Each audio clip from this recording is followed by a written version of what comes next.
UNLV Microcertificate Economics.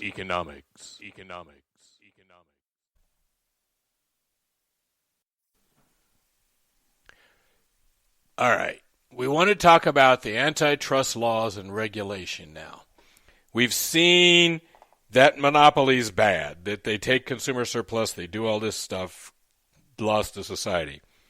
We see that oligopolies are going to want to work together. They're going to try to collude on us. If our world is full of monopolies and oligopolies that are colluding, the consumer is going to take it on the chin on all sides. This quote here is from John Sherman, the U.S. Senator, brother of William Tecumseh Sherman, the Civil War general.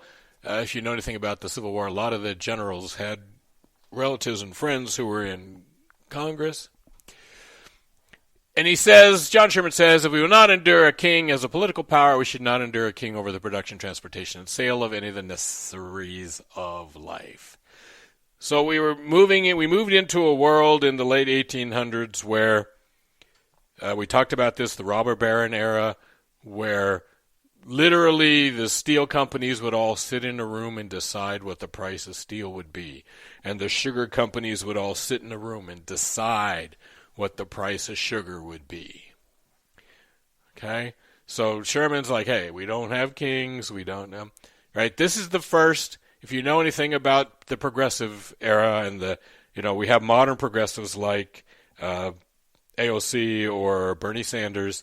John Sherman here is kind of even though he probably would have said he wasn't, he is looked on as kind of the start of the progressive era in the United States when he writes his law.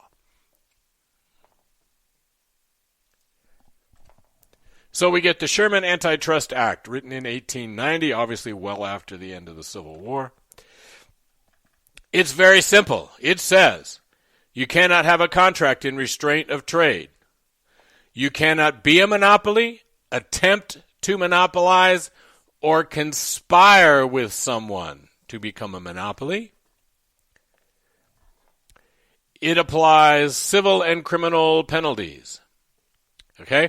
So you should already kind of know from that first part, by the way, that there has to be bends in it because you know monopolies, right?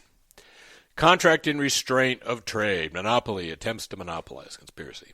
So civil and criminal, what's that mean? Well, if you think Microsoft is a monopoly and you think they're treating you bad, you can sue them as a person. Okay? You can sue under the antitrust laws. A business can sue under the antitrust laws. Yes? And the government can prosecute people under the antitrust laws. If you win, you get 3 times whatever the damages the jury has. Now, let me give you an example of sometimes that works and sometimes that doesn't work. You may remember a long time ago there was a football league called the USFL. Donald Trump actually owned the New Jersey Generals of the USFL. They went bankrupt. They sued the NFL on the grounds that the NFL, kind of intentionally did everything they could to run them out of business. And it's a much bigger story, and you can go look it up if you want. The jury found the NFL guilty and awarded the USFL $1.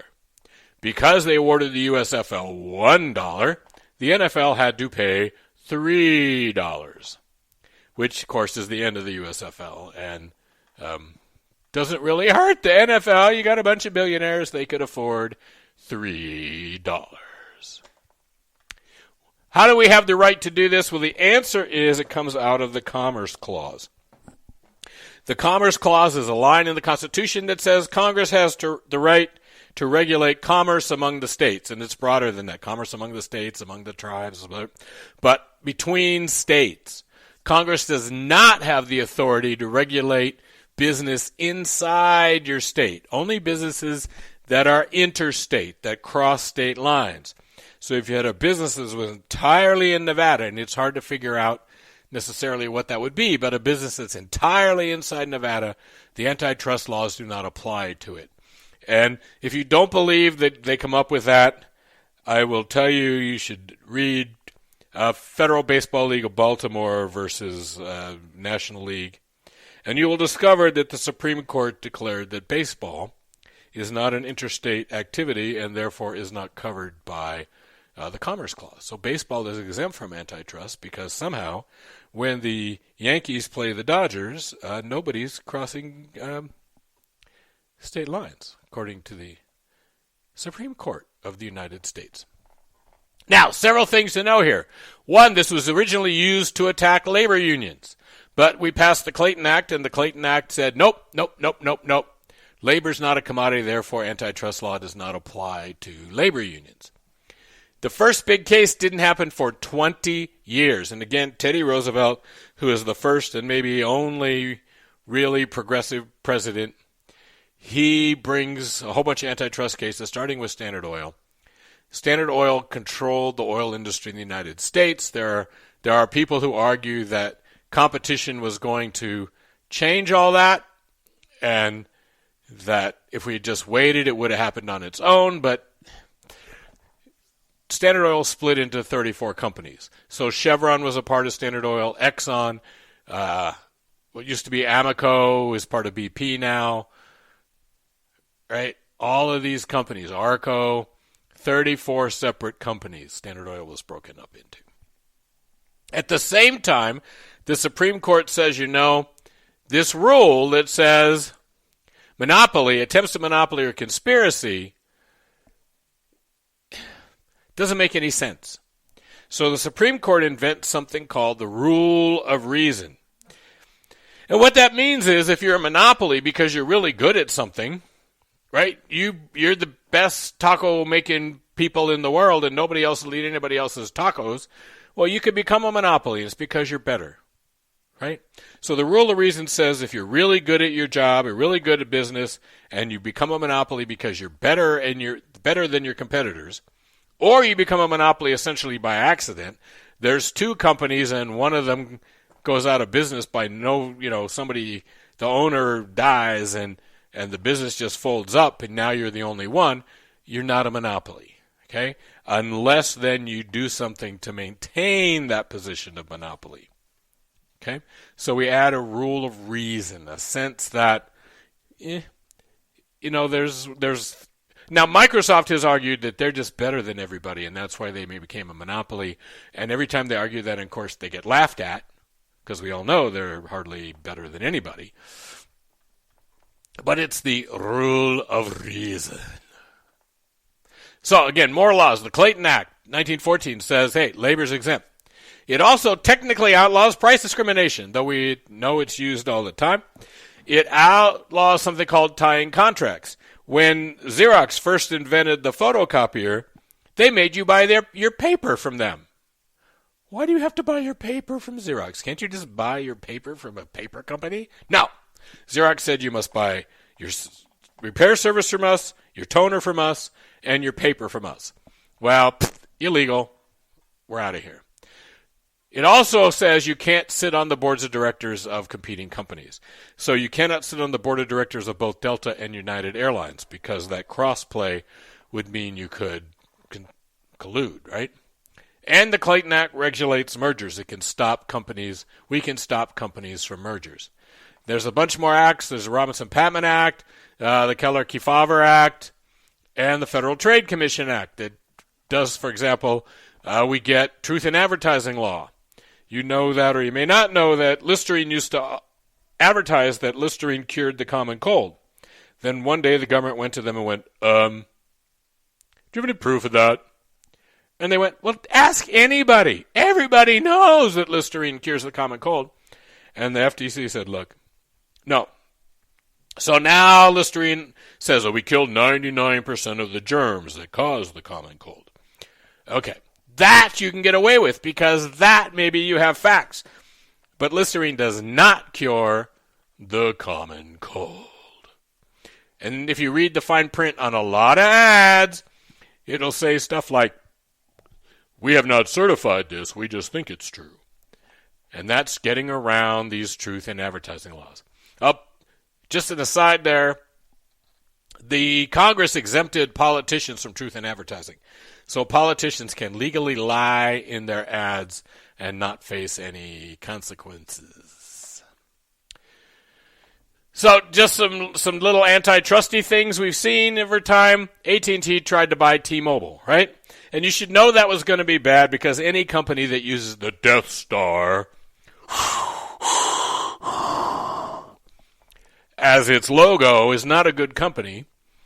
And the government said, nope, that would limit competition in the cell phone industry too much. We're not going to allow it. There was a company called Ciufi that bought up a whole bunch of movie theaters in Las Vegas, and the government, the owner of those theaters, tried to sue, and actually Ronald Reagan's administration intervened and asked the judge to drop the case, but it was a clear violation of antitrust laws. MGM, Mandalay Bay, and Mirage all merged. Caesars and Park Place merged. All of those mergers had to get permission from the federal government. They shouldn't have been permitted to merge because of its effect on competition in Las Vegas. It violated the rules, but Harry Reid was our senator back then, and he got that through for them. Disney and Fox. Disney bought a whole bunch of Fox. Disney's bought everybody, right? Disney owns Star Wars. Disney owns Marvel. Disney owns a whole bunch of the old Fox stuff. Disney just owns stuff, right? And maybe it should have stopped that. Aetna and Humana tried to merge. And the government said, oh, no. There aren't enough insurance companies as it is if we let the two biggest insurance companies merge. No. So then Aetna merged with CVS, which is basically just as bad. And we're seeing all these mergers. We've had a ton of airlines merge, right? United includes United and Continental and US Air. It's like 4 airlines that merged together, and America's got 3 or 4 airlines that have merged together. All of these airlines merged together. Same with the oil companies. The oil companies, BP Amoco used to be BP and Amoco. Now it's BP Amoco. Texaco Mobil used to be 2, and they merged. So all these oil companies have been merging. And theoretically, it should never have been allowed to happen. The other way to control these businesses is what we call regulation. So we regulate companies based on things like health and safety, scarce resources, externalities, imperfect information, and monopolies. All right, health and safety is the easiest to see. It's around us all the time. Some of it's stupid, right? There's a law of how many cherries there has to be in the cherry pie for you to call it cherry pie. It's probably not enough cherries. We have laws that say you have to put up signs so people, if they get radiated, they know it. We have laws that say you got to have seatbelts in your car and airbags and all that stuff to try to keep us healthy and safe. Scarce resources, the government regulates what happens on radio frequencies, right? Cell phones are radio frequencies, so cell phone companies are competing with Wi-Fi and with the military and airports and AMs and FM. You with me? There's all these people who want to get a hold of radio frequencies, and the government decides who gets what. The gates at your airport, there's a limited number of them. The government decides who gets what. You would think the air is huge, but the air around an airport is scarce, and so the government controls how many airlines can enter the air around an airport in any particular amount of time. They call them slots. If you want to go into LA, you got to have a slot. Okay? Even if you have a gate, you got to have a slot. Externalities we'll talk about in depth here. Again, externalities are when one person does something and it creates a cost or a benefit for another. So you dump your pollution into the river, I'm downriver from you, I have to drink your polluted water, I don't like that, that's an externality. Okay? Or it could be the other way. The county builds a park next to your house, and all of a sudden the value of your house goes up because you have this beautiful park down the street. Okay? So we regulate those. We regulate imperfect information. We have laws about used car dealers, for example. Most states, not Nevada pretty much, but most states have what we call implied warranties. even if there's no sticker that says warranty or it says as is.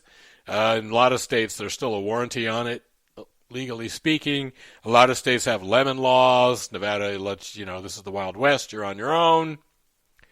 But if the consumer doesn't have good information, the government regulation can try to protect you. The government makes loan documents and bank things be written in plain English now. They have rules about that because it used to be that your mortgage would be so convoluted legalese that nobody could understand what it was saying, and people got obviously ripped off. And we regulate monopolies. So NV Energy, the state of Nevada tells NV Energy what price it can charge. Now, they do that based on data that comes to them from NV Energy, so maybe it's not the right price. And in fact, if Warren Buffett owns NV Energy, it must make a good chunk of money, right? And the government can set rules of operation. So the NV Energy used to just cut you off if you didn't pay your bill.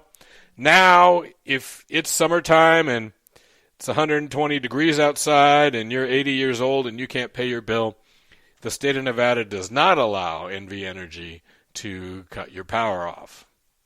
How nice.